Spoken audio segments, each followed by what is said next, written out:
ನಮಸ್ಕಾರ. ಈ ಜ್ಯೂರಿಸ್ಪ್ರುಡೆನ್ಸ್‌ಗೆ ಸಂಬಂಧಪಟ್ಟಂತೆ, ನ್ಯಾಯಶಾಸ್ತ್ರಕ್ಕೆ ಸಂಬಂಧಪಟ್ಟಂತೆ ನಿಮಗೆ ಅತಿ ಪ್ರಮುಖವಾದಂತಹ ಘಟಕ 1ರ ಎಲ್ಲ ವಿಷಯಗಳನ್ನು ನಾನು ಈ ವಿಡಿಯೋಗಳ ಮುಖಾಂತರ ನಿಮ್ಮ ಮುಂದೆ ತಂದಿದ್ದೀನಿ. ನಾನು ಗಮನಿಸಿದ ಹಾಗೆ ಈ ಒಂದು ಏನು ವಿವಿಧ ಶಾಲೆಗಳ ಚರ್ಚೆಯನ್ನು ನಾವು ಮಾಡಿದ್ವಿ.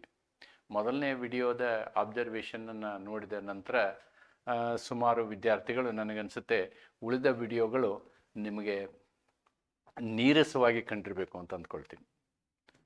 ಅಂದರೆ ಬೇರೆ ಬೇರೆ ಕಾನ್ಸೆಪ್ಟನ್ನು ನಾವು ಹೇಳಿದಾಗ ನಿಮಗೆ ಸಾಕಷ್ಟು ಅದರಲ್ಲಿ ಕನ್ಫ್ಯೂಷನ್ ಆಗಿರುವಂತಹ ಸಾಧ್ಯತೆಗಳು ಇರುತ್ತೆ. ಆದರೆ ನಾನು ಪ್ರತಿ ಪಾಠವನ್ನು ಮಾಡುವಾಗ ನಿಮಗೆ ಒಂದೊಂದು ಕೀವರ್ಡನ್ನು ನಾನು ನಿಮಗೆ ಹೇಳಿದ್ದೀನಿ. For example, if I discuss the natural law, ನೈಸರ್ಗಿಕ ನ್ಯಾಯಶಾಲೆಯನ್ನು ಹೇಳಿದಾಗ ನಾನು ರೀಸನ್ ಅಥವಾ ಫ್ಯಾಕಲ್ಟಿ, ಬುದ್ಧಿವಂತಿಕೆ, ಯುಕ್ತಿ ಅಂತಕ್ಕಂಥ ಶಬ್ದವನ್ನು ಹೇಳಿದ್ದೀನಿ. ಹಿಸ್ಟಾರಿಕಲ್ ಸ್ಕೂಲ್ನ ನಾವು ಮಾಡಿದಾಗ ಕಲ್ಚರ್, ಸಂಸ್ಕೃತಿ ಅಂತಕ್ಕಂಥ ಶಬ್ದವನ್ನು ಅದಕ್ಕೆ ಟ್ಯಾಗ್ ಮಾಡಿದ್ದೀನಿ.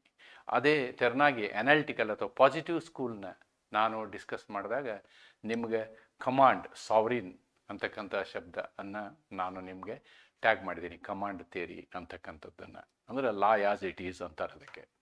ಅದರ ನಂತರ ನಾನು ನಿಮಗೆ I think positive, sociological, historical, then comes the sociological ಸ್ಕೂಲ್ನ ನಾನು ಅಥವಾ ಸಾಮಾಜಿಕ ಶಾಲೆಯ ಪರಿಚಯವನ್ನು ಮಾಡಿದಾಗ ನಿಮಗೆ ಸಮಾಜ ಮತ್ತು ಆ ಶಾಲೆಗೆ ಸಂಬಂಧವನ್ನು ಕಲ್ಪಿಸಿದ್ದೀನಿ. ಆ್ಯಂಡ್ ಕೊನೆಗೆ ನಾನು I have done the school of reality, ನಿಜವಾಗಿ ಏನು ನಡೀತದೆ ಅಂತಕ್ಕಂಥದ್ದನ್ನು ಹೇಳುವಂಥದ್ದನ್ನು ಕೊನೆಯದರಲ್ಲಿ ಹೇಳಿದೆ ನಾನು. What exactly happens in the court is real law ಅಂತಕ್ಕಂಥದ್ದು.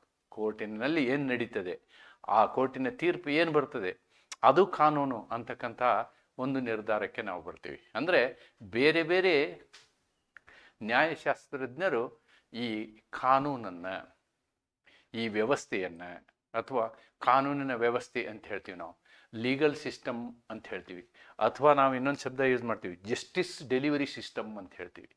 ಇದನ್ನು ನಾವು ಯಾವ್ಯಾವ ರೀತಿ ನೋಡ್ತೀವಿ ಅಂತಕ್ಕಂಥದ್ದನ್ನು ಬೇರೆ ಬೇರೆ ನ್ಯಾಯಶಾಸ್ತ್ರಜ್ಞರು ವಿಚಾರ ಮಾಡಿದಂತಹ ವಿಚಾರಗಳನ್ನು ನಾವು ಅಲ್ಲಿ ತಂದಿದ್ದೀವಿ. ನಾನು ನಿಮಗೆ ಕೊಟ್ಟಂತಹ ಆ 4-5 ವಿಡಿಯೋಗಳು ಎ ಟಿಪ್ ಆಫ್ ಐಸ್ಬರ್ಗ್. ಅದು ಬಹಳಷ್ಟು ಆಳವಾಗಿದೆ. ನಿರಂತರವಾಗಿ ನಾವು ಅದನ್ನು ಓದ್ತೀವಿ. ಲಾಯರ್ಗಳು ಓದಬೇಕು, ಆವಾಗಲೇ ನ್ಯಾಯದ ಅಥವಾ ಕಾನೂನಿನ ಸುಧಾರಣೆ ಆಗೋದು ಅನ್ನೋದನ್ನು ನಾವು ಅಲ್ಲಿ ತಿಳ್ಕೊಳ್ಬೇಕು. ಇವಾಗ 2ನೇ ಒಂದು ಅಧ್ಯಾಯಕ್ಕೆ ಬಂದಿದ್ದೀವಿ. ನಾನು ನಿಮಗೆ ಒಂದು ಹಿಂಟ್ ಕೊಡ್ತೀನಿ. ಈ 2ನೇ ಅಧ್ಯಾಯ ಮುಗಿದ ಮೇಲೆ ಪುನಃ, ಅಥವಾ 2ನೇ ಯೂನಿಟ್ ಮುಗಿದ ಮೇಲೆ ಪುನಃ ಮೊದಲನೇ ಯೂನಿಟ್ನ ವಿಡಿಯೋಗಳನ್ನ ಮತ್ತೊಂದು ಸಲ ನೋಡಿ ನೀವು. Then you can connect them, ಒಂದಕ್ಕೊಂದು ನೀವು ಕನೆಕ್ಟ್ ಮಾಡ್ಬೋದು. That is what I am trying to tell. So there for today I am starting the first video of second unit. 2ನೇ ಘಟಕದ ಮೊದಲನೇ ವಿಡಿಯೋ ನಿಮ್ಮ ಮುಂದೆ ತರ್ತಾ ಇದ್ದೀನಿ. ಇದರಲ್ಲಿ ನಾನು ಐ ಆಮ್ ಥಿಂಕಿಂಗ್, ಸಿಲೆಬಸಲ್ಲಿ ನಿಮ್ಗೇನು ಕೊಟ್ಟಿದ್ದಾರೆ ಅಂತಂದರೆ functions and purposes of law ಅಂಥೇಳಿ. Your syllabus starts like that. Functions ಮತ್ತು ಪರ್ಪಸ್ ಆಫ್ ಲಾ ಅಂದರೆ ಕಾನೂನು, ಅದರ ಕಾರ್ಯಗಳು ಮತ್ತು ಉದ್ದೇಶಗಳು ಅಂತಕ್ಕಂಥದ್ದನ್ನು ನಾವು ಈ ಚಾಪ್ಟ್ರಲ್ಲಿ ನೋಡ್ತೀವಿ. ಕಾರ್ಯಗಳು ಮತ್ತು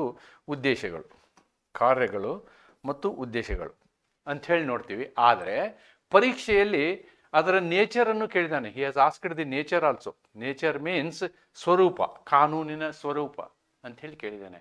ಈ 3 ವಿಚಾರಗಳನ್ನು ನಾನು ಇವತ್ತು ಚರ್ಚೆಗೆ ತೆಗೆದುಕೊಂಡಿದ್ದೀನಿ. ಮತ್ತು ಅತಿ ಸೂಕ್ತವಾಗಿ ಪರೀಕ್ಷೆಗೆ ಸಂಬಂಧಪಟ್ಟಂತೆ ನಾವು ಇದನ್ನು ಯಾವ ರೀತಿ ರೂಪರೇಷೆ ಮಾಡ್ಬೋದು ಅನ್ನೋದನ್ನು ಹೇಳ್ಬೋದು. ಅಥವಾ ಕಾನೂನು ಬಗ್ಗೆ ಮಾತಾಡೋದಾದರೆ ನಾವು ಸುಮಾರು 2 ಗಂಟೆಯವರೆಗೆ ಮಾತಾಡ್ಬೋದು. ವಾಟ್ ಈಸ್ ಲಾ ಅಂದ್ರೇನು ಅಂತಕ್ಕಂಥದ್ದನ್ನು ಆ ರೀತಿ ಮಾಡ್ಬೋದು. ನಿಮ್ಗೆ ಆಡು ಭಾಷೆಯಲ್ಲಿ ಹೇಳೋದಾದರೆ, ಕಾನೂನು ಕಳ್ಳನಿಗೆ ವೈರಿ, ನಾಗರಿಕನಿಗೆ ಸ್ನೇಹಿತ. ಕಾನೂನು ಲಾಯರ್ಗಳಿಗೆ ಒಂದು ಗುರಾಣಿ, ಒಂದು ವೆಪನ್. ಜಡ್ಜ್ಗಳಿಗೆ ಕಾನೂನು ಒಂದು ಏನು ಹೇಳ್ಬೋದು ನಾವು, ಒಂದು ನೆಪ ಮಾತ್ರ. ರಿಯಲಿಸ್ಟಿಕ್ ಸ್ಕೂಲ್ ಪ್ರಕಾರ ಅವ್ರು ಏನು ಹೇಳ್ತಾರೋ ಅದೇ ಕಾನೂನು. ಅಂತಕ್ಕಂಥದ್ದನ್ನು ನಾವು ಹೇಳ್ಬೋದು. ಅಂದರೆ what judges finally decide interpret that becomes law ಅಂತಕ್ಕಂಥದ್ದು. ಹಾಗಿದ್ರೆ ಕಾನೂನು ಸರ್ಕಾರಕ್ಕೇನು, ಅದು ಕಾನೂನನ್ನು ಹುಟ್ಟಿಸುವಂತಹ ಒಂದು ಕಾರ್ಖಾನೆ. ಅದು ನಿರಂತರವಾಗಿ ವರ್ಷಕ್ಕೆ 3 ಸಲ ಸೇರ್ತದೆ, ಹೊಸ ಹೊಸ ಕಾನೂನುಗಳನ್ನು ಜಾರಿಗೆ ತರ್ತದೆ. ದಿಸ್ ಈಸ್ ಅಲ್ಟಿಮೇಟ್ಲಿ ಯಾರ್ಯಾರು ಯಾವ ಈ ಕಾನೂನನ್ನು ಯಾವ ದೃಷ್ಟಿಯಲ್ಲಿ ನೋಡ್ತಾರೆ ಅದರ ಮೇಲೆ ಕಾನೂನು ಅಂದ್ರೆ ಏನು ಅಂತಕ್ಕಂಥದ್ದನ್ನು ನಾವು ಅರ್ಥೈಸ್ಕೊಳ್ಬೋದು. ಕಾನೂನು ಯಾಕೆ ಬೇಕು, ಇಂಪಾರ್ಟೆಂಟ್, ಕಾನೂನಿನ ಕೆಲಸ ಏನು, ಕಾನೂನು ಯಾಕೆ ಬೇಕು, ಅದರ ನೇಚರ್ ಏನು ಅಂತಕ್ಕಂಥದ್ದನ್ನು ನಾವು ಸಿಸ್ಟಮ್ಯಾಟಿಕ್ ಆಗಿ ಎನಲೈಸ್ ಮಾಡಿದ್ರೆ ನಮಗೆ ಅದರ ಮಹತ್ವ ಗೊತ್ತಾಗ್ತದೆ. ಆ ಒಂದು ಕೆಲಸವನ್ನು ನಾನು ಇವತ್ತು ನಿಮ್ಮ ಮುಂದೆ ತರ್ತಾ ಇದ್ದೀನಿ. C, first law, it's nature, functions and purpose. This is our heading. This is our heading. The heading of our study is this: law, its nature, function and purpose. ಕಾನೂನು, ಅದರ ಸ್ವರೂಪ, ಕಾರ್ಯಗಳು ಮತ್ತು ಉದ್ದೇಶಗಳನ್ನು ಒಂದೊಂದಾಗಿ ನೋಡೋಣ. First let us see what is law. Law is A foundation of A civilised society. ನೋಡಿ, ಒಂದು ನಾಗರಿಕ ಸಮಾಜದಲ್ಲಿ ಹುಟ್ಕೊಂಡಂತಹ ಒಂದು ವ್ಯವಸ್ಥೆ ಇದು. See, if you go to sociological school, ultimately what society decides is law. What society decides is law. Law ಎಲ್ಲಿ ಉದ್ಭವ ಆಗುತ್ತೆ? ಸೋಷಿಯಾಲಜಿಕಲ್ ಸ್ಕೂಲ್ ಪ್ರಕಾರ ಸೊಸೈಟಿನಲ್ಲಿ ಉದ್ಭವ ಆಗುತ್ತೆ. ಹಿಸ್ಟಾರಿಕಲ್ ಸ್ಕೂಲ್ ಪ್ರಕಾರ ಕಲ್ಚರ್ನಲ್ಲಿ, ಸಂಸ್ಕೃತಿಯಲ್ಲಿ ಉದ್ಭವ ಆಗುತ್ತೆ. ನ್ಯಾಚುರಲ್ ಸ್ಕೂಲ್ ಪ್ರಕಾರ ಅದು ನಾವು ಹುಟ್ಟಿನಿಂದನೇ ಬಂದಿದೆ, ಕಾನೂನು ಹುಟ್ಟಿನಿಂದನೇ ನಮಗೆ ರೈಟ್ಸ್ ಇದೆ ಅಂತಕ್ಕಂಥದ್ದು. Rights is the outcome of law, outcome of law ಅನ್ನೋದನ್ನು ನಾವು ನೋಡ್ತೀವಿ. ಸೊ ಒಂದು ನಾಗರಿಕ ಸಮಾಜದಲ್ಲಿ ನಿಮಗೆ ಕಾನೂನು ಬೇಕೇ ಬೇಕು. It governs the behaviour of individuals. ನೋಡ್ರಿ, ನಾವೆಲ್ಲರೂ ಒಂದು ಇದಕ್ಕೆ ಒಪ್ಕೊಂಡಿದ್ದೀವಿ, ವ್ಯವಸ್ಥೆಗೆ ಒಪ್ಕೊಂಡಿದ್ದೀವಿ, ಅದಕ್ಕೆ ನಾವು ಫಾಲೋ ಮಾಡಬೇಕು. ಅದೇ ಕಾನೂನು. Individuals and institutions creates order. ಒಂದು ವ್ಯವಸ್ಥೆಯನ್ನು ಕ್ರಿಯೇಟ್ ಮಾಡ್ತದೆ ಇದು. ಎನ್ಶ್ಯೂರ್ಸ್ ಜಸ್ಟಿಸ್, ಅನ್ಯಾಯ ಆದವರಿಗೆ ನ್ಯಾಯವನ್ನು ಕೊಡ್ತದೆ. ಪ್ರಿವೆಂಟ್ಸ್ ಚಾವೋಸ್, ಅರಾಜಕತೆ ಆಗೋದನ್ನು ತಪ್ಪಿಸ್ತದೆ. In the absence of law, society would descend into disorder and violence. ಕಾನೂನು ಇಲ್ಲದೆ ಹೋದ್ರೆ ಏನಾಗುತ್ತೆ? ಅವ್ಯವಸ್ಥೆ ಆಗುತ್ತೆ, ಆಮೇಲೆ ದಂಗೆ ಆಗುತ್ತೆ. Law is not static. ನೋಡಿ, ಇದರ nature. Law is not static. ಯಾವಾಗಲೂ ಒಂದೇ ಥರ ಲಾ ಇರೋದಿಲ್ಲ. ಲಾ ದಿನಗಳೆದಂತೆ ಚೇಂಜ್ ಆಗುತ್ತೆ. ಸೋಷಿಯಾಲಜಿಕಲ್ ಥಿಯರಿ ಏನು ಹೇಳುತ್ತೆ? The law and society should go together ಅಂತ. ಎರಡೂ ಒಂದನ್ನೊಂದು ಬಿಟ್ಟರೆ ಅರಾಜಕತೆ ಉಂಟಾಗುತ್ತೆ. It evolves with time, culture and societal needs. ನೋಡಿ, culture, historical school, okay, evolves with time and societal needs, sociological school. So these are all the concepts of law. Law is a system. Law is nothing but a system. ಕಾನೂನು ನಾಗರಿಕ ಸಮಾಜದ ಆಧಾರಶಿಲೆಯಾಗಿದೆ. ಅದು ವ್ಯಕ್ತಿಗಳ ಮತ್ತು ಸಂಸ್ಥೆಗಳ ವರ್ತನೆಯನ್ನು ನಿಯಂತ್ರಿಸುತ್ತದೆ. ಕಾನೂನು ಸುವ್ಯವಸ್ಥೆಯನ್ನು ಉಂಟು ಮಾಡುತ್ತದೆ. ಕಾನೂನಿನ ಉದ್ದೇಶ ಸುವ್ಯವಸ್ಥೆ ಮಾಡುವಂಥದ್ದು. ಸುವ್ಯವಸ್ಥೆ, everything should be in order. ನ್ಯಾಯವನ್ನು ಸಾಧಿಸುತ್ತದೆ. ನ್ಯಾಯ ಕೊಡಿಸೋದಕ್ಕೆ ಅದು ಹೆಲ್ಪ್ ಮಾಡ್ತದೆ. ಅರಾಜಕತೆಯನ್ನು ತಡೆಯುತ್ತದೆ. ಕಾನೂನು ಇಲ್ಲದ ಸಮಾಜದಲ್ಲಿ ಅವ್ಯವಸ್ಥತೆ, ಹಿಂಸೆ ಸಾಧ್ಯತೆ ಇರುತ್ತದೆ. ಕಾನೂನು ಸ್ಥಿರವಲ್ಲ. Law is not static. ಇದು ಕಾಲ, ಸಂಸ್ಕೃತಿ ಮತ್ತು ಸಾಮಾಜಿಕ ಅವಶ್ಯಕತೆಗಳಂತೆ ಬೆಳೆಯುತ್ತದೆ.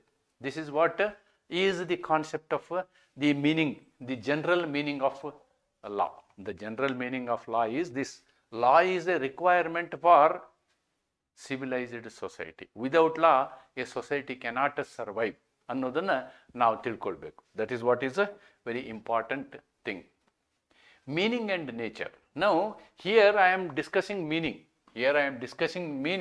In the next slide, I will discuss nature. What is meaning of law? Law is a set of enforceable rules.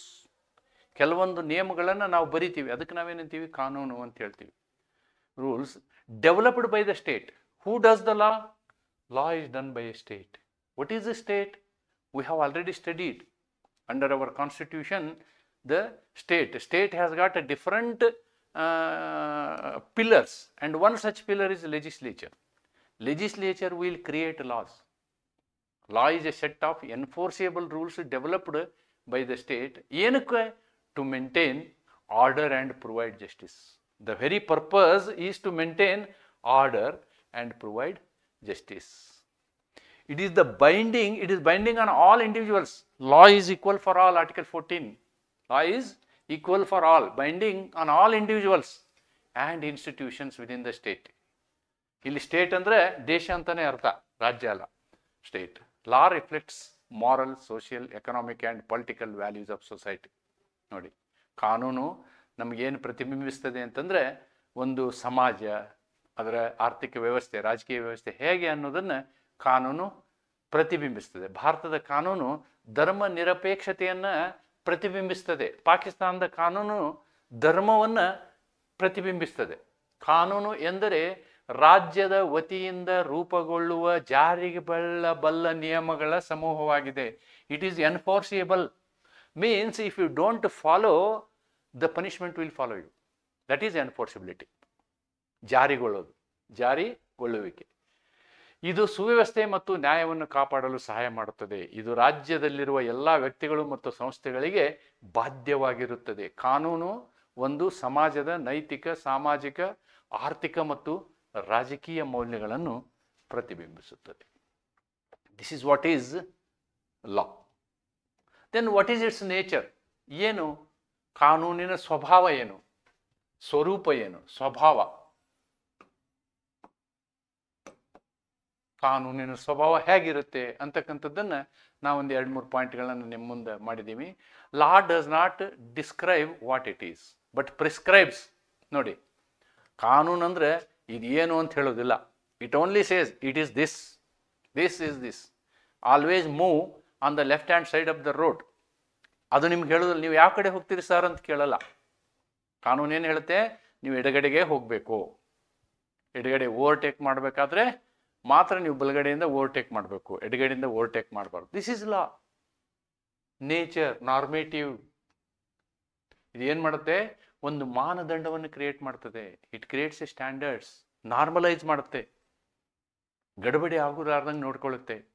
Okay, ಕಾನೂನು ಇರುವುದು ಹೇಗಿದೆ ಎಂದು ಹೇಳುವುದಲ್ಲ, ಬದಲಾಗಿ ಹೀಗೆ ಇರಬೇಕು ಎಂಬ ನಡವಳಿಕೆಯ ಮಾನದಂಡವನ್ನು ಅದು ನಿರ್ಧರಿಸುತ್ತೆ. This is the nature of law. Law does not describe what it is, but prescribes what ought to be, ಏನಿರಬೇಕು. It sets standards of behavior. ಹೀಗಿರಬೇಕು ಅಂತ ಹೇಳ್ತದದು. Okay, law is a social institution. ಒಂದು ಸಾಮಾಜಿಕ ವ್ಯವಸ್ಥೆ. ಇದು ಸಾಮಾಜಿಕ ಸಂಸ್ಥೆ ಅಥವಾ ಸಾಮಾಜಿಕ ವ್ಯವಸ್ಥೆ. ಸಂಸ್ಥೆ ಅನ್ನೋದಕ್ಕಿಂತ ನೀವು ವ್ಯವಸ್ಥೆನೂ ಅನ್ಬೋದು. ಸಾಮಾಜಿಕ ವ್ಯವಸ್ಥೆ. Law is created by society. Originally, law originates from society. Saint Augustine ನೆನಪು ಬರ್ತಾನೆ ನನಗೆ. ಸೇಂಟ್ ಅಗಸ್ಟಿನ್ ಅವನು ಒಂದು ಕಾಲವನ್ನು ನೆನಪಿಸ್ಕೊಳ್ತಾನೆ. ಹೇಗಿತ್ತಂದ್ರೆ ಅವನ ಕಾಲ ಅಂತಂದರೆ ಡಾರ್ಕ್ ಪೀರಿಯಡ್ ಅಂತ ಹೇಳ್ತಾರೆ ಅದಕ್ಕೆ. 400 ಆಫ್ಟರ್ ಕ್ರಿಸ್ತ. ಅವನು ಏನು ಹೇಳ್ತಾನೆ ಅಂದರೆ ಎಲ್ಲ ಸಮೃದ್ಧವಾಗಿತ್ತಂತೆ, ಎಲ್ಲರಿಗೂ ಎಲ್ಲ ಸಿಕ್ತಿತ್ತಂತೆ, ಎಲ್ಲರೂ ಆರಾಮಾಗಿದ್ದರಂತೆ. ನೋಡಿ, the same things is available in the forest. ಫಾರೆಸ್ಟಲ್ಲಿ ಯಾರ್ದು ಸಪ್ರೇಟ್ ಪ್ರಾಪರ್ಟಿ ಇಲ್ಲ. ಆದರೆ ಮಾನವ ಏನು ಮಾಡ್ದ? ಶುರು ಮಾಡ್ದ. ಏನಂದರೆ ನನಗಿಷ್ಟು ಬೇಕು, ನನಗಿನ್ನೂ ಬೇಕು, ನನಗಿನ್ನೂ ಬೇಕು ಅಂಥೇಳಿ ಶುರು ಮಾಡ್ದ. ಅಂದರೆ ಆಸೆ ಹುಟ್ಕೊಳ್ತು. ಆ ಆಸೆ ಏನು ಮಾಡ್ತು ಅಂತಂದರೆ ರಾಜ್ಯವನ್ನು ಹುಟ್ಟಿಸ್ತಂತ, ವ್ಯವಸ್ಥೆಯನ್ನು ಹುಟ್ಟಿಸ್ತಂತ ಅಂತ ಹೇಳ್ತಾನೆ Saint Augustine. Law is created by society and for society. ಕಾನೂನನ್ನು ಸೃಷ್ಟಿ ಮಾಡಿದ್ದು ಕೂಡ ಸಮಾಜ, ಮತ್ತು ಅದು ಸಮಾಜಕ್ಕೋಸ್ಕರ ಕೆಲಸ ಮಾಡ್ತದೆ. It reflects the values, traditions and customs of the people. ಅದರಲ್ಲಿ ಒಂದು ಏನು ಟ್ರೆಡಿಷನ್ನು, ಕಸ್ಟಮ್ಮು ಇವೆಲ್ಲ ಏನಿದೆ ಅಂದರೆ ಒಂದು ಮೌಲ್ಯಗಳನ್ನು, ಇಟ್ ಕ್ರಿಯೇಟ್ಸ್ ವ್ಯಾಲ್ಯೂಸ್. ಸಮಾಜದ ಸಂಸ್ಕೃತಿ, ಮೌಲ್ಯಗಳನ್ನು ಇದೇನು ಮಾಡ್ತದೆ? ಪ್ರತಿಬಿಂಬಿಸ್ತದೆ. ಇದು ಸಮಾಜದಿಂದ ಹುಟ್ಟಿದಂತಹದ್ದು, ಸಮಾಜಕ್ಕೋಸ್ಕರ ಹುಟ್ಟಿದಂಥದ್ದು. That is what is the nature of law, right? And law is dynamic. ನೋಡಿ, ಕಾನೂನು ಏನು ಅಂತಂದರೆ ಅದು ಸ್ಥಿರವಾದದ್ದಲ್ಲ. ನಮ್ಮ ಸಂವಿಧಾನ ಸ್ಥಿರವಾದದ್ದಲ್ಲ. ನಮ್ಮ ಸಂವಿಧಾನದಲ್ಲಿ ಅನುಚ್ಛೇದ 368 ಇರಲಿಲ್ಲ ಅಂತಂದ್ರೆ ಅದು ಸ್ಥಿರವಾಗಿರ್ತಿತ್ತು. ಆದರೆ ನಮ್ಮ ಸಂವಿಧಾನದಲ್ಲಿ ಅನುಚ್ಛೇದ 368 ಏನಿದೆ? ನಮ್ಮ ಸಂವಿಧಾನವನ್ನು ನಾವು ತಿದ್ದುಪಡಿ ಮಾಡುವಂತಹ ಅಧಿಕಾರವನ್ನು ಹೊಂದಿದ್ದೀವಿ. ನಾವು ಕಾಲಕ್ಕೆ ನಾವು ಸಂವಿಧಾನವನ್ನು ತಿದ್ದುಪಡಿ ಮಾಡ್ತಾ ಬಂದಿದ್ದೀವಿ. 105ಕ್ಕಿಂತ ಹೆಚ್ಚು ತಿದ್ದುಪಡಿಗಳನ್ನ ನಾವು ನಮ್ಮ ಸಂವಿಧಾನಕ್ಕೆ ತಂದಿದ್ದೀವಿ. ಅಂದರೆ ನಮ್ಮ ಸಂವಿಧಾನ it is the apex law, it is the top law, grund norm as per Kelsen. ಅಂತಹ ಒಂದು ಕಾನೂನು ಕೂಡ ಸಮಯಕ್ಕೆ ತಕ್ಕಂತೆ ಬದಲಾಗ್ತದೆ. ಅನೇಕ ಕಾನೂನುಗಳಲ್ಲಿ ಅನೇಕ ತಿದ್ದುಪಡಿಗಳನ್ನ ನಾವು ತೆಗೆದುಕೊಂಡು ಬಂದಿದ್ದೀವಿ. ಇತ್ತಿತ್ತಲಾಗಿ ನಾವೇನು ಮಾಡಿದ್ವಿ, 2023ರಲ್ಲಿ we have changed IPC, we have changed CRPC, we have changed evidence act. ಇವೆಲ್ಲಗಳನ್ನ ಬದಲಾವಣೆ ಮಾಡಿದ್ದೀವಿ. ಅಂದರೆ ಕಾನೂನು ಕಾಲಕ್ಕೆ ತಕ್ಕಂತೆ ಬದಲಾಗ್ತಾ ಇರ್ತದೆ. Law changes with time, it evolves. ಅದು ಅಭಿವೃದ್ಧಿ ಹೊಂದುತ್ತದೆ, ಮಾರ್ಪಾಡಾಗ್ತದೆ ಆನ್ ನ್ಯೂ ಡೆವಲಪ್ಮೆಂಟ್ಸ್. ಹೊಸ ಅಭಿವೃದ್ಧಿಯೊಂದಿಗೆ ಹೊಸದಾಗಿ ಬರ್ತದದು. Needs and challenges in society. Earlier there were no cyber crimes, internet ಇರಲಿಲ್ಲ, ಡಿಜಿಟಲ್ ಎರಾ ಇರಲಿಲ್ಲ. ಆವಾಗ ನಾವು ವೈಟ್ ಕಾಲರ್ ಕ್ರೈಮ್ ಅಂತಿದ್ವಿ. ವೈಟ್ ಕಾಲರ್ ಕ್ರೈಮು ಇರಲಿಲ್ಲ. ಅದಕ್ಕಿಂತ ಮೊದಲು it was only criminal law. Now came white collar crime, now came cyber crime, and here afterwards we will get digital crimes. So those are certain things. ನಿಮ್ದು password ಯಾರಿಗಾರ ಕೊಟ್ಟರೆ Govinda. Law changes with time, it evolves based on new developments, needs and challenges of the society. ಕಾನೂನು ಕಾಲಕ್ರಮೇಣ ಬದಲಾಗುತ್ತದೆ. ಇದು ಹೊಸ ಪರಿಸ್ಥಿತಿ, ಸಮಾಜದ ಅಗತ್ಯಗಳನ್ನು ಅವಲಂಬಿಸಿರುತ್ತದೆ. ಕಾನೂನುಗೆ ಶಿಕ್ಷೆಯ ಬೆಂಬಲವಿದೆ, right? The thing is law is backed by sanction. ಸುಮ್ಮನೆ ಕಾನೂನು ಮಾಡಿ ಸುಮ್ಮನೆ ಇದ್ರೆ ಯಾರು ಒಪ್ಪಲ್ರಿ. nobody will agree. If you break the law, then there must be deterrence. ಕಾನೂನು ನೀವು ಕೈಗೆತ್ತಿಕೊಂಡ್ರೆ, ಕಾನೂನು ಪಾಲಿಸದೇ ಇದ್ದರೆ ಅದಕ್ಕೆ ಏನಾಗುತ್ತೆ ಅನ್ನುವಂಥ ಹೆದರಿಕೆ ಇರಬೇಕು. That is what is sanction. If you jump signal 100 rupees. ಅದಕ್ಕೆ ಬೆಂಗಳೂರಲ್ಲಿ ನೋಡ್ತಾ ಇದ್ದೆ ನಾನು, ಸಿಗ್ನಲ್ ಜಂಪ್ ಮಾಡಿ ಪೊಲೀಸರು ಹಿಡಿದ್ರೆ ತಗೊಳ್ರಿ 100 ರೂಪಾಯಿ, ಬೇಗ ರಿಸಿಟ್ ಕೊಡ್ರಿ, ನಾನು ಹೋಗಬೇಕು ಅಂತ. ಅದಕ್ಕೆ ಯಡಿಯೂರಪ್ಪನವರು 100 ರೂಪಾಯಿ ಬೇಡ 1000 ರೂಪಾಯಿ ಮಾಡೋಣ ಅಂತ 1000 ರೂಪಾಯಿ ಮಾಡಿದರು. See, this is how sanction is there on the law. Law is enforceable through legal sanctions. If someone violates the law, they face the consequences. ಅದರ ಪರಿಣಾಮವನ್ನು ಅವರು ಅನುಭವಿಸ್ತಾರೆ. ಕಾನೂನು ಉಲ್ಲಂಘನೆಯಾಗದಿದ್ದರೆ,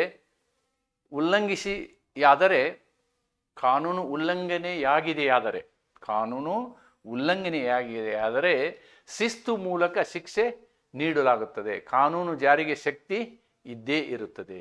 ಕಾನೂನು ನ್ಯಾಯವನ್ನು ಖಚಿತಪಡಿಸುತ್ತದೆ. ನೀವು ಕಾನೂನಿನ ಹರಣ ಆದರೆ, ಕಾನೂನನ್ನು ಪಾಲನೆ ಮಾಡಲಿಲ್ಲ ಅಂದರೆ, ಅನ್ಯಾಯ ಯಾರಿಗಾದ್ರೂ ಆದರೆ ನೀವೇನು ಮಾಡ್ಬೋದು? ಕೋರ್ಟ್ಗೆ ಹೋಗಿ ನ್ಯಾಯವನ್ನು ಪಡ್ಕೊಳ್ಬೋದು. ಕಾನೂನಿನ ಮೂಲ ಉದ್ದೇಶ ನ್ಯಾಯವನ್ನು ಸಾಧಿಸುವುದು, ಸಮಾನ ಹಂಚಿಕೆ ಮತ್ತು ತಪ್ಪುಗಳಿಗೆ ತಿದ್ದುವ ಶಿಕ್ಷೆ ನಿರ್ದಿಷ್ಟವಾಗಿದೆ.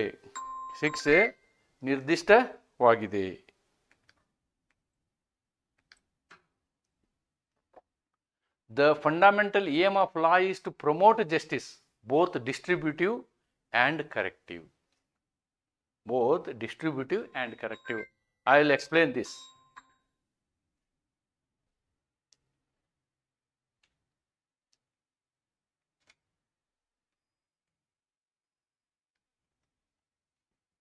The fundamental aim of law is to promote justice, both distributive and corrective. Fair distribution and corrective. See, there are two types of law. One is civil law and another is criminal law. Criminal law is a law where if you violate criminal law, you are doing offense against society. ಆವಾಗ ನಿಮಗೆ ಶಿಕ್ಷೆ ಕಾದಿಟ್ಟ ಬುತ್ತಿ. What is civil law? Civil law is a law where you will be creating an injury to a third party. Then you are supposed to compensate the third party. That is civil law. That's why it is a distributive, both distributive and corrective. ಅಂದರೆ ಯಾವಾಗ ನಿಮ್ಮನ್ನು ತಿದ್ದಬೇಕು ಅಂದಾಗ ನಾವೇನು ಮಾಡ್ತೀವಿ? ದಂಡನೀಯ ಅಪರಾಧವನ್ನು ಹಾಕ್ತೀವಿ. ಅಥವಾ ನೀವು ಇನ್ನೊಬ್ಬರಿಗೆ ತೊಂದರೆ ಮಾಡಿದರೆ, ಎರಡು ತೊಂದರೆಗಳಿರ್ತವೆ, ತಪ್ಪುಗಳ ಎರಡು. ಒಂದು ಸಮಾಜದ ವಿರುದ್ಧವಾಗಿ ಮಾಡುವಂತಹ ತಪ್ಪು, ಇನ್ನೊಂದು ಯಾವುದೇ ಒಬ್ಬ ಮೂರನೇ ವ್ಯಕ್ತಿ ವಿರುದ್ಧ ಮಾಡುವಂತಹ ತಪ್ಪು. ಮೂರನೇ ವ್ಯಕ್ತಿಗೆ ಅವನ ವ್ಯವಸ್ಥೆಗೆ ಹಾನಿ ಆದರೆ ಅದನ್ನು ನಾವು ದಿವಾನಿ ದಾವೆ ಅಂತ ಹೇಳ್ತೀವಿ, ಅಥವಾ ಸಿವಿಲ್ ಶೂಟ್ ಅಂತ ಹೇಳ್ತೀವಿ. If you are doing something which is against society, then it is criminal suit ಅಂತ ಹೇಳ್ತೀವಿ. ಆವಾಗ ಸ್ಟೇಟೇ ನಿಮ್ಮ ಮೇಲೆ ದಾವೆ ಹೂಡುತ್ತೆ. That is called prosecution. ಅನ್ನೋದನ್ನು ತಿಳ್ಕೊಳ್ಬೇಕು. So these are all the 5 natures of law. 5 natures of law. See, again I can repeat. Law is normative, law is a social institution, law is dynamic, law is backed by sanction, and law ensures justice. These are the natures of the law. Then I am just seeing 2 definitions. Various umpteen numbers of definitions are there. However, I will see 2 definitions of John Austin and Salmond. What John Austin says, ಇದನ್ನು ನಾವು historical ಸ್ಕೂಲಲ್ಲಿ analytical ಸ್ಕೂಲಲ್ಲಿ ನೋಡಿದ್ದೀವಿ. Austin command theory, ಏನೇ ಕಾನೂನು ಇರಲಿ ಅದು ಸಾವರಿನಿಂದ ಬರುತ್ತೆ, ಆ ಸಾವರಿನನ್ನು ಒಪ್ಕೊಳ್ಳೋರು ಅದನ್ನು ಫಾಲೋ ಮಾಡಬೇಕು, ಫಾಲೋ ಮಾಡಲಿಲ್ಲ ಅಂದರೆ punishment guarantee. Law is the command of sovereign backed by sanction. ನೋಡಿ, law is command of sovereign backed by sanction. ಇದು ಒಬ್ಬ ಸಾರ್ವಭೌಮತ್ವದಿಂದ ಬರ್ತಕ್ಕಂತಹ ಅಧಿಪತಿಯಿಂದ ನೀಡಲ್ಪಟ್ಟ ಆಜ್ಞೆ. ಒಂದು ವೇಳೆ ಪಾಲಿಸಲಿಲ್ಲ ಅಂದರೆ ದಂಡನೆ ಮೂಲಕ ಅದನ್ನು ನಾವು ಜಾರಿಗೊಳಿಸ್ತೀವಿ ಅಂತ ಹೇಳಿದ. What Salmond says? Salmond says law is a body of principles recognized and applied by state in administration of justice. This includes both civil plus criminal. But this we are applying only in criminal jurisprudence. ಕೇವಲ ದಂಡನೀಯ ಅಪರಾಧಗಳಲ್ಲಿ ಮಾತ್ರ ನಾವು ಆಸ್ಟಿನ್ನ ತತ್ವವನ್ನು ಉಪಯೋಗ ಮಾಡ್ತೀವಿ. ಆದರೆ ಸಾಲ್ಮಂಡ್ ಏನು ಹೇಳ್ತಾನೆ, ಒಂದೊಂದು ವ್ಯವಸ್ಥೆಯ ಬಗ್ಗೆ ಮಾತಾಡ್ತಾನೆ. Law is a body of principles. ಅಲ್ಲೂ ಕೆಲವು ತತ್ವಗಳು ಅನ್ವಯ ಆಗಿದ್ದೇವೆ, recognised and applied by state. ಅವುಗಳನ್ನು ಏನು ಮಾಡ್ತದೆ, ರಾಜ್ಯ ಗುರುತಿಸ್ತದೆ, ಗುರುತಿಸಿ ಅವನ್ನು ಅಪ್ಲೈ ಮಾಡ್ತದೆ, ಮಾಡಿ ಅದರಿಂದ ನ್ಯಾಯ ದೊರಕಿಸಿಕೊಡ್ತದೆ. Administration of justice. ಕಾನೂನು ಎಂದರೆ ನ್ಯಾಯದ ನಿರ್ವಹಣೆಯಲ್ಲಿ ರಾಜ್ಯದಿಂದ ಅಂಗೀಕರಿಸಲ್ಪಟ್ಟು ಅನ್ವಯಿಸಲ್ಪಡುವ ತತ್ವಗಳ ಸಮೂಹ, which includes criminal law and civil law. But John Austin's concept is only talking about the criminal law. Yes, functions. Now this is the main, this one that mentioned in the syllabus. ಏನು ಮಾಡ್ತದೆ ಕಾನೂನು ಅಂತಕ್ಕಂಥ ಅದರ ಕೆಲಸಗಳನ್ನು ನೋಡೋಣ. ಕಾನೂನಿನ ಕಾರ್ಯಗಳು ಏನೇನು ಅಂತ ನಾವು ನೋಡೋದಾದರೆ, to maintain law and order. This is the most basic thing. We used to study police state ಅಂತ. ಪೊಲೀಸ್ ಸ್ಟೇಟಲ್ಲಿ ಇದು ಭಾರಿ ಮಹತ್ವ ಇದು. This is very important. Law helps to prevent crimes and conflicts by setting boundaries of acceptable conduct. Police and courts ensure its enforcement. Nodi. So 2 agencies are involved in this. First the magistrate, police, then the magistrate. Police and the magistrate. Even you have power. If police is not listening to you, you can go to magistrate straight away. That is also there in the criminal jurisprudence. Law helps to prevent crimes and conflicts by setting boundaries of acceptable conduct. ಎಲ್ಲರೂ ಒಪ್ಪುವಾದಂತಹ ನಡವಳಿಕೆಗಳಿಗೆ ನಾವೆಲ್ಲರೂ ಬಾಧ್ಯವಾಗಿರ್ತೇವೆ. ಕಾನೂನು ಮಾನ್ಯ ವರ್ತನೆಗೆ ಮಿತಿ ನಿಗದಿಪಡಿಸುವ ಮೂಲಕ ಅಪರಾಧಗಳು ಮತ್ತು ಸಂಘರ್ಷಗಳನ್ನು ತಡೆಯಲು ಸಹಕಾರಿಯಾಗಿರುತ್ತದೆ. ಪೊಲೀಸರು ಮತ್ತು ನ್ಯಾಯಾಲಯಗಳು ಇದನ್ನು ಜಾರಿಗೊಳಿಸುತ್ತವೆ. This is the first function of law and refers to criminal law. To provide justice. ನೋಡಿ, ಕಾನೂನಿನ ಅತಿ ಮುಖ್ಯವಾದ ಉದ್ದೇಶ ಏನಂತಂದರೆ ಎಲ್ಲರಿಗೂ ನ್ಯಾಯ ಸಿಗಬೇಕು, ಎಲ್ಲರಿಗೂ ನ್ಯಾಯವನ್ನು ಕೊಡಿಸುವಂತಹ ಕೆಲಸವನ್ನು ಕಾನೂನು ಮಾಡ್ತದೆ. Law ensures fair treatment and equitable remedies to all individuals. ಎಲ್ಲರಿಗೂ ಸಮನ್ವಯ ರೀತಿಯಲ್ಲಿ. ಫಾರ್ ಎಕ್ಸಾಂಪಲ್, 5 kg ಅಕ್ಕಿ ನಾವು ಎಲ್ಲರಿಗೂ ಕೊಡೋದಿಲ್ಲ. ಯಾರಿಗೆ ಕೊಡ್ತೀವಿ? ಯಾರಿಗೆ ಅವರು ಗಳಿಸುವ ಹಕ್ಕು ಇರೋದಿಲ್ವೋ ಅವ್ರಿಗೆ ಕೊಡ್ತೀವಿ. ಅವರೂ ಊಟ ಮಾಡಿ ಬದುಕಬೇಕು, ಶ್ರೀಮಂತರು ಊಟ ಮಾಡಿ ಬದುಕಬೇಕು. So that is concept of equitable remedies ಅಂತ ಹೇಳ್ತಾರೆ. Law ensures fair treatment and equitable remedies to all individuals, ಎಲ್ಲರಿಗೂ ಅವಕಾಶ. It resolves disputes and upholds justice. ನೋಡಿ, ಜಸ್ಟಿಸಲ್ಲಿ ಸೋಷಿಯಲ್ ಜಸ್ಟಿಸು ಬರುತ್ತೆ. It is there in our DPSP, social justice. What is social justice? ಯಾರು ಹಸಿವಿನಿಂದ ಸಾಯಬಾರ್ದು, ಯಾರು ಹಸಿವಿನಿಂದ ಸಾಯಬಾರ್ದು. ಮೊದಲ ಸಲ ಮುಖ್ಯಮಂತ್ರಿ ಆದಾಗ ಸಿದ್ದರಾಮಯ್ಯ ಅವರು ಇದೇ ಮಾತು ಹೇಳಿದರು, ಯಾರೂ ಕೂಡ ಹಸಿವಿನಿಂದ ಸಾಯುವುದನ್ನು ನಾನು ನೋಡಬಾರ್ದು. ನಾನು ಮುಖ್ಯಮಂತ್ರಿ ಆದ ಈ ದಿನ ಎಲ್ಲರಿಗೂ 10 kg ಅಕ್ಕಿ ಕೊಡುವಂತಹ ವ್ಯವಸ್ಥೆ ಮಾಡ್ತೀನಿ ಅಂತಕ್ಕಂಥ ಮಾತನ್ನು ಹೇಳಿದ್ರು ಅವರು. He has told and he has maintained still. But ಅದಕ್ಕೂ ಒಂದು ಇತಿಮಿತಿ ಇರಬೇಕಲ್ಲ. ಇವಾಗ ಅದು ಮಿತಿಮೀರಿದೆ ಅನ್ನೋದನ್ನು ನಾವು ಗಮನಿಸಬೇಕು. ಇಷ್ಟರ ಮಟ್ಟಿಗೆ ಇರಬಾರ್ದು. ನಮ್ಮ ವ್ಯವಸ್ಥೆ, ಸರ್ಕಾರಿ ವ್ಯವಸ್ಥೆಗಳು ಹೇಗಿರಬೇಕು ಅಂತಂದರೆ, ಶಿಕ್ಷಣ, ಆರೋಗ್ಯ ಮತ್ತು ವಸತಿ, ಇವು ಮೂರನ್ನು ಬಹಳ ಗಮನದಲ್ಲಿಡಬೇಕು. ಆವಾಗ ಸಮಾಜ ಸುಖಕರವಾಗಿರ್ತದೆ. ಆಮೇಲೆ ರಸ್ತೆಗಳು, ಈ ಎಲ್ಲ ವ್ಯವಸ್ಥೆ, ಇದು ಮೂಲಭೂತವಾದಂತಹ ಕೆಲಸ, ಸರ್ಕಾರದ ಕೆಲಸ. ಇದನ್ನು ಮರೆತರೆ ಸಮಸ್ಯೆ ಎಲ್ಲರಿಗೂ ಆಗುತ್ತೆ ಅಂತಕ್ಕಂಥದ್ದನ್ನು ನಾವು ನಾಗರಿಕರಾದವರು ಗಮನಿಸಬೇಕು. Okay, let me not go that side. Now I will come back. To provide justice, law ensures fair treatment. ಎಲ್ಲರಿಗೂ ಒಂದೇ ಟ್ರೀಟ್ಮೆಂಟ್ ಕೊಡ್ತದೆ ಕಾನೂನು. ಒಬ್ಬರಿಗೊಂದು ಕಾನೂನು, ಇನ್ನೊಬ್ಬರಿಗೊಂದು ಕಾನೂನು ಅಲ್ಲ. Article 14. And equitable remedies to all individuals. It resolves disputes and upholds justice. ನೋಡಿ, ಸಮಸ್ಯೆಗಳನ್ನು ಬಗೆಹರಿಸ್ತದೆ ಮತ್ತು ನ್ಯಾಯವನ್ನು ಎತ್ತಿ ಹಿಡಿಯುತ್ತದೆ. ಕಾನೂನು ಎಲ್ಲ ವೈಯಕ್ತಿಕ ವ್ಯಕ್ತಿಗಳಿಗೆ ನ್ಯಾಯೋಚಿತ ಮತ್ತು ಸಮತೋಲನದ ಪರಿಹಾರವನ್ನು ಒದಗಿಸುತ್ತದೆ. ಇದು ವಿವಾದಗಳನ್ನು ಪರಿಹರಿಸಿ ನ್ಯಾಯವನ್ನು ಸ್ಥಾಪಿಸುತ್ತದೆ. ಇದು ಕೂಡ ಕಾನೂನಿನ ಕೆಲಸ. ಮುಂದುವರೆದು ಮೂರನೆಯ ಕೆಲಸವನ್ನು ನಾವು ನೋಡೋದಾದ್ರೆ, to protect rights and liabilities. ನೋಡಿ, ಲಿಬರ್ಟೀಸ್, ರೈಟ್ಸ್ ಆ್ಯಂಡ್ ಲಿಬರ್ಟೀಸ್, ಹಕ್ಕುಗಳನ್ನು ಮತ್ತು ಸ್ವಾತಂತ್ರ್ಯಗಳನ್ನು. ಇದು ಹಕ್ಕುಗಳು ಮತ್ತು ಸ್ವಾತಂತ್ರ್ಯಗಳನ್ನು ರಕ್ಷಿಸುತ್ತದೆ. ನೋಡಿ, ನಮ್ಮ ಸಂವಿಧಾನದಲ್ಲಿ ನಾವು ಎಲ್ಲ ಹಕ್ಕುಗಳನ್ನು ಬರೆದಿದ್ದೀವಿ. Fundamental rights like freedom of speech, article 19. Religion, article 25. Equality, article 14 are protected by constitutional and legal provisions. ಇದು ಕೂಡ ಕಾನೂನಿನ ಕೆಲಸ. ವಾಕ್ ಸ್ವಾತಂತ್ರ್ಯ, ಮಾತಿನ ಅನ್ನೋದಕ್ಕಿಂತ ವಾಕ್ ಸ್ವಾತಂತ್ರ್ಯ ಅಂತ ಬರೆಯೋಣ. ವಾಕ್ ಸ್ವಾತಂತ್ರ್ಯ, ಧರ್ಮದ ಸಮಾನತೆಯಂತಹ ಮೂಲಭೂತ ಹಕ್ಕುಗಳನ್ನು ಸಂವಿಧಾನಾತ್ಮಕ ಮತ್ತು ಕಾನೂನು ನಿಯಮಗಳು ರಕ್ಷಿಸುತ್ತವೆ. This is another job of the law, function of the law. To establish social control, ಸಮಾಜದ ನಿಯಂತ್ರಣವನ್ನು ಮಾಡ್ತಕ್ಕಂಥದ್ದು. Law controls anti social behaviour, ಸಮಾಜಕ್ಕೆ ವಿರುದ್ಧವಾಗಿ ಕೆಲಸ ಮಾಡುವಂತಹ ಏನು ನಡೆಗಳಿರ್ತಾವಲ್ಲ ಅದನ್ನು ನಿಯಂತ್ರಿಸ್ತದೆ. And helps in reforming criminals through punishment R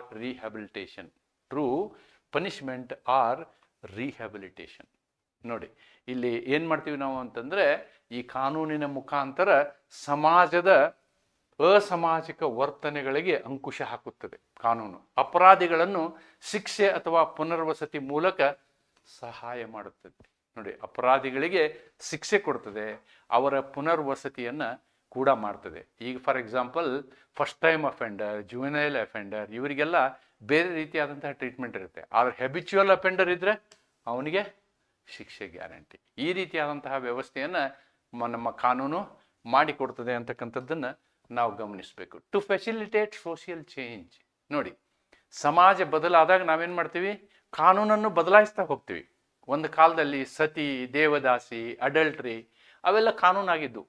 ಅಥವಾ ಅವನ್ನ ನಾವು ಸತಿಯನ್ನು ನಿರ್ಮೂಲನ ಮಾಡಿದ್ವಿ, ಡೌರಿಯನ್ನು ನಿರ್ಮೂಲನ ಮಾಡಿದ್ವಿ, ದೇವದಾಸಿಯನ್ನು ನಿರ್ಮೂಲನ ಮಾಡಿದ್ವಿ, ಅಡಲ್ಟ್ರಿ ವ್ಯಭಿಚಾರವನ್ನು ಈಗ ತೆಗೆದು ಹಾಕಿದ್ವಿ. ಹೀಗೆ ಕಾನೂನು ಬದಲಾಗ್ತದೆ. ಟು ಫೆಸಿಲಿಟೇಟ್ ಸೋಷಿಯಲ್ ಚೇಂಜ್, ಕಾನೂನಿನ ಕೆಲಸ ಏನಂತಂದ್ರೆ ಸಾಮಾಜಿಕ ಬದಲಾವಣೆಯನ್ನು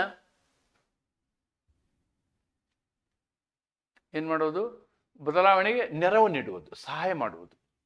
okay, laws abolishing child marriage, untouchability, promoting environmental protection reflects progressive change. ನೋಡಿ, ಕಾನೂನು ನಾವು ಎನ್ವಿರಾನ್ಮೆಂಟಲ್ ಕಾನೂನನ್ನು ಮಾಡಿದ್ದೀವಿ, ಚೈಲ್ಡ್ ಮ್ಯಾರೇಜ್ಗೆ ಅಪೋಸಿಟ್, ಚೈಲ್ಡ್ ಮ್ಯಾರೇಜ್ ಮಾಡಬಾರ್ದು ಅಂತಕ್ಕಂಥ ಕಾನೂನನ್ನು ಮಾಡಿದ್ವಿ, ಬಾಲ್ಯ ವಿವಾಹ ನಿಷೇಧ ಆರ್ಟಿಕಲ್ 17 ಅನ್ಟಚಬಿಲಿಟಿ ಕಾನೂನುಗಳು, ಪರಿಸರ ಸಂರಕ್ಷಣೆ ಉದ್ದೇಶಿಸುವ ನಿಯಮಗಳನ್ನು, all these things are done by law. Promote economic and social welfare, DPSP ನಮ್ಮ ಸಂವಿಧಾನದಲ್ಲೇ ನಾವು ಬರೆದು ಬಿಡ್ತೀವಿ. Labour loss, welfare schemes and consumer protection loss, improve living conditions and reduction of exploitation. ಇವೆಲ್ಲ ಕಾನೂನುಗಳನ್ನು ಮಾಡುವ ಮೂಲಕ ನಾವು ಈ ಕೆಲಸಗಳನ್ನು ನಮ್ಮ ಕಾನೂನು ಮಾಡ್ತಾ ಇದೆ. ಏನು, ಕಾರ್ಮಿಕರನ್ನು ರಕ್ಷಣೆ ಮಾಡುವಂತಹ, ಆಮೇಲೆ ಕಲ್ಯಾಣ ಯೋಜನೆಗಳಂತಹ, ಕನ್ಸ್ಯೂಮರ್ ಯಾರು ವಸ್ತುಗಳನ್ನು ಈ ವ್ಯಾಪಾರಿಗಳು ಮಾಡುವಂತಹ ಮೋಸವನ್ನು ತಡೆಗಟ್ಟುವುದಕ್ಕೋಸ್ಕರ ನಾವು ಕಾನೂನುಗಳನ್ನು ಮಾಡ್ತಾ ಇದ್ದೀವಿ ಅನ್ನೋದನ್ನು ನಾವಿಲ್ಲಿ ನೋಡ್ಬೋದು. ಕಾರ್ಮಿಕ ಕಾನೂನುಗಳು, ಕಲ್ಯಾಣ ಯೋಜನೆಗಳು, ಗ್ರಾಹಕರ ರಕ್ಷಣಾ ಕಾನೂನುಗಳು ಜೀವನ ಮಟ್ಟವನ್ನು ಉತ್ತಮಗೊಳಿಸುತ್ತವೆ ಮತ್ತು ಶೋಷಣೆಯನ್ನು ತಡೆಯುತ್ತವೆ. To resolve disputes peacefully. ನೋಡಿ, ಈ ನ್ಯಾಯ ಬಂದಾಗ, ಸಮಸ್ಯೆ ಆದಾಗ ನಾವು ಅನೇಕ ವ್ಯವಸ್ಥೆಗಳನ್ನು ಮಾಡ್ತೀವಿ. There are courts, there are tribunals, there are ADR, alternative dispute resolution system. ಈ ರೀತಿಯಾದಂತಹ ವ್ಯವಸ್ಥೆಯನ್ನು ಮಾಡ್ತೀವಿ. ನೀವೇನಾರ ಆಕ್ಸಿಡೆಂಟ್ ಮಾಡಿ ಕ್ಲೇಮ್ ಮಾಡಿದಿರಿ ಅಂತೇಳಿ ನೀವು ಕೋರ್ಟ್ಗೆ ಹೋದ್ರಿ ಅಂತ ಇಟ್ಕೊಳ್ಳಿ, ಹೈಕೋರ್ಟಲ್ಲಿ ಫಸ್ಟ್ ಏನು ಮಾಡ್ತಾರೆ, ನಿಮ್ಮ ಕೌನ್ಸಿಲಿಂಗ್ ಕಳಿಸ್ತಾರೆ, ಆಲ್ಟರ್ನೇಟಿವ್ ಡಿಸ್ಪ್ಯೂಟ್ ರೆಸೊಲ್ಯೂಷನ್ ಸಿಸ್ಟಮ್. ಅಲ್ಲಿ ಕಳಿಸಿಬಿಟ್ಟು ನಿಮಗೆ ಇನ್ಶೂರೆನ್ಸ್ ಅವ್ರ ಮಧ್ಯೆ ಮಾತುಕತೆ ನಡೆಸ್ತಾರೆ. ನೀವು ಇನ್ಶೂರೆನ್ಸ್ನವ್ರು ಏನೋ ಕಾಂಪೆನ್ಸೇಷನ್ ಕೊಡ್ತೀನಿ ಅಂತ ಹೇಳಿದಾಗ ನಿಮ್ಗೆ ಅದು ಸರಿ ಅಂದರೆ ನೀವು ಅಲ್ಲಿ ಒಪ್ಕೊಂಡ್ಬಿಟ್ರೆ ಕೇಸ್ನ ವಿಡ್ರಾ ಮಾಡ್ತಾರೆ. ಒಂದು ವೇಳೆ ನೀವು ಒಪ್ಕೊಳ್ಳಿಲ್ಲ ಅಂದರೆ ಮತ್ತೆ ತಿರ್ಗಾ ಕೋರ್ಟ್ಗೆ ಕೇಸ್ ಹೋಗುತ್ತೆ. ಅದು ಆಲ್ಟರ್ನೇಟಿವ್ ಡಿಸ್ಪ್ಯೂಟ್. ನ್ಯಾಯಾಧೀಕರಣ, ಕೆಲವೊಂದು ಎಕ್ಸ್ಪರ್ಟ್ ಕಮಿಟಿಗಳನ್ನ ಮಾಡ್ತೀವಿ. Administrative tribunal, CAT, central administrative tribunal, state administrative tribunal, ಆ ರೀತಿ ನ್ಯಾಯಾಧೀಕರಣಗಳನ್ನ ಮಾಡ್ತೀವಿ. ಆಮೇಲೆ ನ್ಯಾಯಾಲಯಗಳು ಇದ್ದಾವೆ. ಇವೆಲ್ಲವೂ ಏನು ಮಾಡ್ತವೆ ನಿಮಗೆ ಅಂತಂದರೆ ಸಮಸ್ಯೆಗಳನ್ನು ಬಗೆಹರಿಸಲಿಕ್ಕೆ ಅನುಕೂಲ ಆಗ್ತವೆ. ನ್ಯಾಯಾಲಯಗಳು, ನ್ಯಾಯಮಂಡಳಿ ಮತ್ತು ಪರ್ಯಾಯ ವಿವಾದ ಪರಿಹಾರ ವಿಧಾನಗಳು ಏನಾಗ್ತವೆ, ತೀರ್ಪುಗಾರಿಕೆ, ಮಧ್ಯಸ್ಥಿಕೆ, ಶಾಂತಿಯುತವಾಗಿ ವಿವಾದಗಳನ್ನು ಬಗೆಹರಿಸಿಕೊಳ್ಳುವುದಕ್ಕೆ ಸಾಧ್ಯ ಆಗುತ್ತೆ. ಸೊ ಇಷ್ಟು ನಾವು ಲಿಸ್ಟ್ಗಳನ್ನು ನಿಮಗೆ ಮಾಡಿದ್ದೀನಿ. I have done all these lists. ಒಂದು, maintain law and order, to provide justice, to protect rights and liberties, then to establish social control, to facilitate social change, to promote economic and social welfare, and to resolve disputes. These are the functions of the law. Now, purpose of the law. ಉದ್ದೇಶ ಏನು, ಇದನ್ನೆಲ್ಲ ಯಾಕೆ ಮಾಡ್ಬೇಕು ನಾವು, ಅದರ ಕೆಲಸ ಹೌದು. Okay, ಹಾಗಿದ್ರೆ ಕಾನೂನಿನ ಉದ್ದೇಶ ಏನು, ಯಾಕೆ ಕಾನೂನು ಬೇಕು? ಕಾನೂನು ಇಲ್ಲದೆ ಹೋಗಿದ್ರೆ ಏನಾಕಿತ್ತು? ಬೆಂಗಳೂರಲ್ಲಿ ಟ್ರಾಫಿಕ್ ಸಿಗ್ನಲ್ ಇಲ್ಲದಿದ್ರೆ ಏನಾಕಿತ್ತು ಅಂತ ತಿಳ್ಕೊಳ್ಳಿ. ಯಾವುದೇ ಒಂದು ನಿಮ್ಮ ಸಿಟಿಯಲ್ಲಿ ಮೇಜರ್ ಸರ್ಕಲಲ್ಲಿ ಟ್ರಾಫಿಕ್ ಸಿಗ್ನಲ್ ಇಲ್ಲ ಅಂದರೆ ಏನಾಗ್ತಿತ್ತು ಅಂತ ತಿಳ್ಕೊಳ್ಳಿ. ಅಂದರೆ ಕಾನೂನು ಎಷ್ಟು ಮಟ್ಟಿಗೆ ಅದರ ಉದ್ದೇಶ ಇದೆ ಅನ್ನೋದನ್ನು ನಾವಿಲ್ಲಿ ನೋಡಬೇಕು. ಟು ಎನ್ಶ್ಯೂರ್ ಜಸ್ಟಿಸ್, ಮುಖ್ಯವಾಗಿ ನ್ಯಾಯವನ್ನು ಒದಗಿಸುವುದು ಇದರ ಕೆಲಸ, ಇದರ ಉದ್ದೇಶ. To the core purpose of law is to provide fair and impartial justice. ನೋಡಿ, ನಿಷ್ಪಕ್ಷಪಾತತೆ, ನ್ಯಾಯಸಮ್ಮತ ಮತ್ತು ನಿರಪೇಕ್ಷ ನ್ಯಾಯ ಒದಗಿಸಲು ಅಥವಾ ನಿಷ್ಪಕ್ಷಪಾತ ನ್ಯಾಯವನ್ನು ಒದಗಿಸಲು, ನಿಷ್ಪಕ್ಷಪಾತ ನ್ಯಾಯವನ್ನು ಒದಗಿಸಲು ಮತ್ತು to promote peace and stability. ನಿಮಗೆ by preventing crimes and regulating conduct, law promotes stability in society. ಸಮಾಜದಲ್ಲಿ ಶಾಂತಿ ಇರಬೇಕು ಅಂತಂದರೆ, ಸ್ಟೆಬಿಲಿಟಿ ಇರಬೇಕು ಅಂತಂದರೆ, ಅಪರಾಧಗಳು ಕಮ್ಮಿ ಆಗಬೇಕು ಅಂತಂದರೆ ಅದು ಕಾನೂನಿನ ಸೂಕ್ತವಾದಂತಹ ಉಪಯೋಗದಿಂದ ಮಾತ್ರ ಸಾಧ್ಯ ಅನ್ನೋದನ್ನು ನಾವು ನೋಡ್ತೀವಿ. ಶಾಂತಿ ಮತ್ತು ಸ್ಥಿರತೆಗೆ ಉತ್ತೇಜನ. Then to uphold rule of law, to uphold rule of law. This word is very important. What is rule of law ಅಂಥೇಳಿ ನೀವು ನೋಡಬೇಕಾದ್ರೆ ನಂದು ಅಡ್ಮಿನಿಸ್ಟ್ರೇಟಿವ್ ಲಾ ಕಾನೂನು ಇದೆ, ಅದರಲ್ಲಿ ರೂಲ್ ಆಫ್ ಲಾನ ಚಾಪ್ಟರೇ ಇದೆ. ಅದನ್ನು ನೀವು ದಯವಿಟ್ಟು ನೋಡಿ. ಕಾನೂನು ಪ್ರಕಾರ ಆಡಳಿತ ನಡೀಬೇಕು, ಮನುಷ್ಯ ಹೇಳ್ದಂಗೆ ಆಡಳಿತ ನಡೀಬಾರ್ದು. ಕಾನೂನು ಪ್ರಕಾರ ಆಡಳಿತ ನಡೀಬೇಕು ಅಂತಕ್ಕಂಥದ್ದು, that is law applies equally to all, no one is above law, no one is above law. ಕಾನೂನು ಎಲ್ಲರಿಗೂ ಒಂದೇ, ಯಾರೂ ಕಾನೂನಿಗೆ ಮೀರಿ ಇಲ್ಲ ಅಂತಕ್ಕಂಥದ್ದನ್ನು ನಾವು ತಿಳ್ಕೋಬೇಕು. ಇದು ಕೂಡ ಕಾನೂನಿನ ಉದ್ದೇಶ. To balance individual freedom and social welfare, ಇವೆರಡರ ಮಧ್ಯೆ ಸಮತೋಲನವನ್ನು ತರಲಿಕ್ಕೆ ವೈಯಕ್ತಿಕ ಸ್ವಾತಂತ್ರ್ಯ ಮತ್ತು ಸಾಮಾಜಿಕ ಹಿತಾಸಕ್ತಿಗಳ ಮಧ್ಯೆ ಏನು ಮಾಡ್ಬೇಕು, ನಾವು ಸಮತೋಲನವನ್ನು ಮಾಡಬೇಕು. ವೈಯಕ್ತಿಕ ಹಿತಾಸಕ್ತಿಯೂ ಮುಖ್ಯ, ಸಮಾಜದ ಹಿತಾಸಕ್ತಿಯೂ ಮುಖ್ಯ. ನೆನ್ಪಿಟ್ಕೊಳ್ಳಿ, ಸಮಾಜದ ಹಿತಾಸಕ್ತಿಯನ್ನು ಕಾಪಾಡುವುದಕ್ಕೋಸ್ಕರ ನಾವು ವೈಯಕ್ತಿಕ ಹಿತಾಸಕ್ತಿಯನ್ನು ಹಿಮ್ಮೆಟ್ಟಿಸ್ತೀವಿ. That is the concept of society. That is the concept of society. ಅದನ್ನು ಇದರಿಂದ ಸಾಧಿಸ್ತೀವಿ. Law protects personal liberty while ensuring it does not harm public interest. ನೋಡಿ, ಯಾವುದೇ ಸಾರ್ವಜನಿಕ ಹಿತಾಸಕ್ತಿಗೆ ವಿರುದ್ಧವಾಗದೇ ಇರುವಂತಹ ಎಲ್ಲ ಹಕ್ಕುಗಳನ್ನು ನಾವೇನು ಮಾಡ್ತೀವಿ, ರಕ್ಷಿಸ್ತೀವಿ. We protect all human rights. It should not affect public interest. Otherwise, third gender had a problem. Some 10 years before, IPC 377 was a crime. Today, IPC 377 is not a crime. IPC 377 is not a crime. It is not a crime. And Navtej Singh Johar versus Union of India. ನೀವು ಇದನ್ನು ನೋಡಿದರೆ ಗೊತ್ತಾಗುತ್ತೆ. ಅಂದರೆ ನಾವು ಹೇಗೆ ಅದನ್ನ, ಅಂದರೆ privacy Puttaswamy, see all these things. Navtej Singh Johar. If you all study this, then you will appreciate this point. While ensuring does not harm public interest. ಸಾರ್ವಜನಿಕ ಹಿತಾಸಕ್ತಿಗೆ ವಿರುದ್ಧ ಆಗಿರಬಾರ್ದು ಅಷ್ಟೇ. ಕಾನೂನು ವೈಯಕ್ತಿಕ ಸ್ವಾತಂತ್ರ್ಯವನ್ನು ರಕ್ಷಿಸುತ್ತೆ. ಈ ಪರ್ಸನಲ್ ಲಿಬರ್ಟಿ ನಾವು ಎಷ್ಟು ಅದನ್ನು ಪೋಷಿಸಿದ್ದೀವಿ ಅಂತಂದರೆ, we have abolished adultery, we have now said consented sex is legal. Consented sex is legal. See, this is how human concepts, human liberties are increased ಅನ್ನೋದನ್ನು ನಾವಿಲ್ಲಿ ಕಾಣ್ಬೋದು. See, these are all the purpose of a law. Right? With this, I am concluding this concept. So, these are all the points you have to explain for this first part of our Unit 2 syllabus. The conclusion, if I want to say, law is the lifeline of civilized society. Law is a fundamental pillar of civilized society. It governs all aspects of life, social, economic and political. Social, economic, political. ನೋಡಿ, ಸಾಮಾಜಿಕವಾದಂತಹ ವ್ಯವಸ್ಥೆಗಳೇ ಅನೇಕ ಕಾನೂನುಗಳಿವೆ. Economic, your investment law, your banking law. So all those comes under economic. Political, constitution, and personal fundamental rights. Without law, there would be chaos. It serves the guardian of rights, an instrument of justice, a vehicle for social progress. Its nature is not fixed but evolves as society progresses. This is what we can conclude about the law for the purpose of our examination. ಕಾನೂನು ಎಂದರೆ ನಾಗರಿಕ ಸಮಾಜದ ಪ್ರಾಣವಾಯು. ಅದು ಸಮಾಜದ ಎಲ್ಲ ಕ್ಷೇತ್ರಗಳ ಮೇಲೂ ಪರಿಣಾಮ ಬೀರುತ್ತದೆ. ಸಾಮಾಜಿಕ, ಆರ್ಥಿಕ, ರಾಜಕೀಯ ಮತ್ತು ವೈಯಕ್ತಿಕ ಕ್ಷೇತ್ರಗಳಲ್ಲಿ. ಕಾನೂನು ಸುಸಂಸ್ಕೃತ ಸಮಾಜದ, ನೀವು ಇದನ್ನು ಒಂದು ಸೇರಿಸ್ಬೋದು, ಸುಸಂಸ್ಕೃತ ಸಮಾಜದ ಮೂಲ ಆಧಾರವಾಗಿದೆ. ಇದು ಶಾಂತಿ, ನ್ಯಾಯ, ಸೌಹಾರ್ದತೆಗೆ ಮಾರ್ಗದರ್ಶನ ನೀಡುತ್ತದೆ. ಕಾನೂನು ಇಲ್ಲದೆ ಅರಾಜಕತೆ ನಿರ್ಮಾಣವಾಗುತ್ತದೆ. ಕಾನೂನು ಹಕ್ಕುಗಳ ರಕ್ಷಕ, ನ್ಯಾಯದ ಸಾಧನ, ಸಾಮಾಜಿಕ ಅಭಿವೃದ್ಧಿಗೆ ಮಾರ್ಗದರ್ಶನವಾಗಿದೆ. ಇದರ ಸ್ವರೂಪ ಸ್ಥಿರವಲ್ಲ. ಇದು ಸಮಾಜದ ಬೆಳವಣಿಗೆಯೊಂದಿಗೆ ನಿರಂತರವಾಗಿ ರೂಪಾಂತರಗೊಳ್ಳುತ್ತದೆ. This is what is the purpose of law, functions and purpose of law ಅಂತ ಹೇಳ್ತಾ ಈ ಒಂದು 2ನೇ ಯೂನಿಟ್ನ ಮೊದಲನೇ ವಿಡಿಯೋನ ಇಲ್ಲಿಗೆ ಮುಗಿಸ್ತಾ ಇದ್ದೀನಿ. ಯಾವಾಗ ನೀವು ಮೊದಲನೇ ಯೂನಿಟಿನ ಎಲ್ಲ ಶಾಲೆಗಳನ್ನು ಕಾನ್ಸೆಪ್ಚುಯಲಿ ಅಂಡರ್ಸ್ಟ್ಯಾಂಡ್ ಮಾಡ್ಕೊಳ್ತೀರೋ, ಇವೆಲ್ಲವನ್ನು ನೀವು ಸಾಮಾನ್ಯವಾಗಿ ನಿಮ್ಮದೇ ಆದ ಭಾಷೆಯಲ್ಲಿ ನಿಮ್ಮದೇ ಆದಂತಹ ಒಂದು ಸಿನಾಪ್ಸಿಸ್ ಹಾಕ್ಕೊಂಡು ನೀವು ಈ ಕಾನೂನಿನ ಬಗ್ಗೆ ಬರಿಬೋದು. ಕಾನೂನಿನ ಕೆಲಸಗಳೇನು, ಕಾನೂನಿನ ಉದ್ದೇಶಗಳೇನು, ಕಾನೂನಿನ ಸ್ವರೂಪ ಏನು ಅನ್ನೋದನ್ನು ಅತಿ ನಿರರ್ಗಳವಾಗಿ ನಿಮ್ಮದೇ ಆದಂಥ ವಿಷಯದಲ್ಲಿ ನೀವು ಬರಿಬೋದು. ಇದಕ್ಕೆ ಸಂಬಂಧಪಟ್ಟಂತೆ ಪರೀಕ್ಷೆಯಲ್ಲಿ ಬಂದಂತಹ ಕೆಲವು ಪ್ರಶ್ನೆಗಳನ್ನು ನಾನು ನಿಮ್ಮ ಮುಂದೆ ತರಲಿಕ್ಕೆ ಇಷ್ಟಪಡ್ತೇನೆ. ನೋಡಿ, ಈ ಪ್ರಶ್ನೆ 10 ಮಾರ್ಕ್ಸ್ಗೂ ಬರ್ಬೋದು.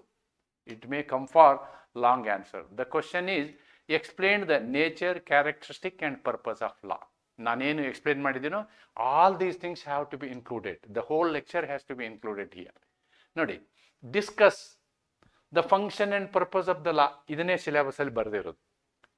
ಅಂದರೆ ಕಾನೂನಿನ ಕಾರ್ಯ ಮತ್ತು ಉದ್ದೇಶಗಳನ್ನು ಚರ್ಚಿಸಿ. ನೋಡಿ, ಕಾನೂನಿನ ಸ್ವರೂಪ, ಗುಣಲಕ್ಷಣಗಳು ಮತ್ತು ಉದ್ದೇಶವನ್ನು ವಿವರಿಸಿ.